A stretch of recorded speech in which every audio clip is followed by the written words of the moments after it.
જસદણના જૂના પીપળિયા ગામે 46 લાખના ખર્ચે ભાદર નદી પર કોઝવેનું ખાતમુહૂર્ત રાજ્યના કેબિનેટ મંત્રી કુંવરજી બાવળિયાના હસ્તે કરવામાં આવ્યું હતું।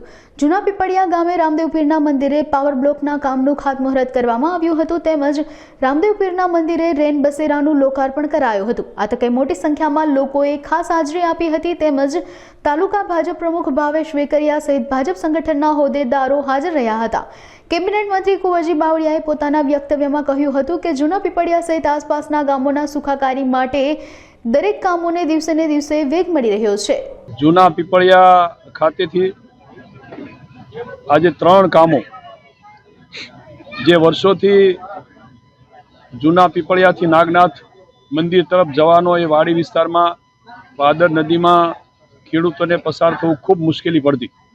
ભૂતકાળમાં 23 વર્ષ પહેલા આ કોઝવે બનેલો હાલ જર્જરિત થતા તૂટી જતા લાંબા સમયથી આ વિસ્તારના ખેડૂતોની માંગણી હતી। એવા 40 લાખ રૂપિયામાં કોઝવે કમ ચેકડેમ એ અમે મંજૂર કર્યો છે। એમનું ખાતમુહૂર્ત આજે આ વિસ્તારના સૌ સન્માનની આગેવાનો અધિકારીઓ પદાધિકારીઓની ઉપસ્થિતિમાં કરવામાં આવ્યું।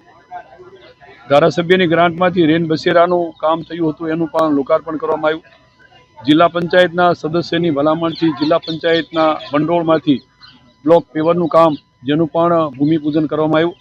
આમ 3 કામો આ વિકાસના 3 પ્રકલ્પોના લોકાર્પણને ભૂમિપૂજન કરવામાં આવ્યું છે। આ વિસ્તારની અંદર જે કાંઈ સિંચાઈને લગતી પીવાના પાણીને લગતી આરોગ્ય અને રસ્તાને લગતી મોટાભાગની સુવિધાઓ જે માંગણી હતી એ પ્રમાણે આપણે પૂર્ણ કરી છે।